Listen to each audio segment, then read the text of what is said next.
ika-21 ng Abril. Ang mabuting balita ng Panginoon ayon kay San Mateo.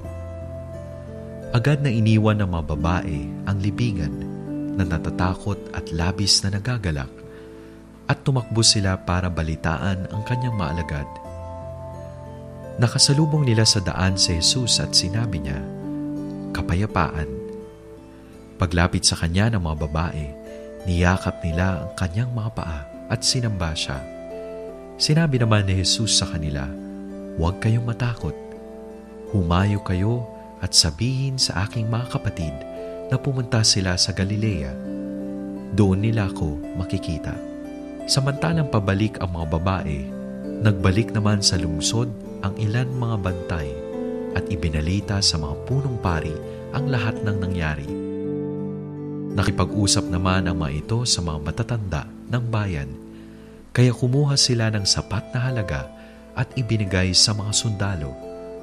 At tinagubilinan silang, "Sabihin ninyong dumating ng gabi ang kanyang maalagad at ninakaw ang katawan habang natutulog kayo.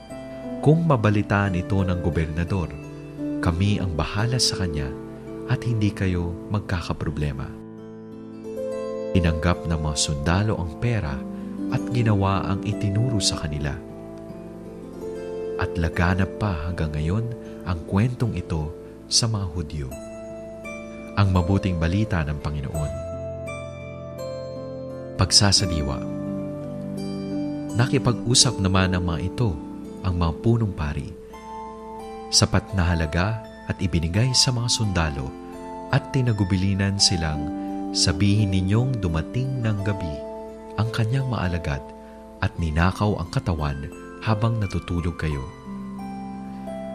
Kung totoo ngang natutulog ang mga sundalo tulad ng dapat nilang sabihin sa mga tao, imposibleng malaman nila na dumating ang maalagad ni Jesus at kinuha ang bangkay nito.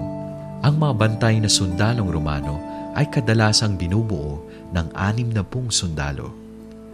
Halimbawang gising ang kahit isa sa kanila nang mangyari ito, hindi maaaring hindi niya ginising ang iba pang mga sundalo. Ang parusa para sa mga sundalong natutulog habang nakatalaga sa tungkulin ay kamatayan. Maaaring bukod sa malaking suhol, tiniyak ng mga punong pari sa mga sundalo na ang mga ito'y hindi maparurusahan ng ganito kung sila'y makikipagtulungan. Talaga namang nakalulungkot na sa halip na ikatuwa nila ang muling pagkabuhay ni Jesus, pinanindigan ng mga punong pari ang di paniniwala, samantalang pinili ng mga sundalo na tularan ang ginawa ni Judas, ang ipagpalit ang walang hanggang kayamanan sa langit para sa pansamantalang kaligayahan sa mundo. Pagsasagawa. Ang katotohanan ng muling pagkabuhay ay hindi batay sa paniniwala ng mga tao. Tanggapin man o hindi ng mga tao, hindi mababago ang katotohanang muling nabuhay si Jesus.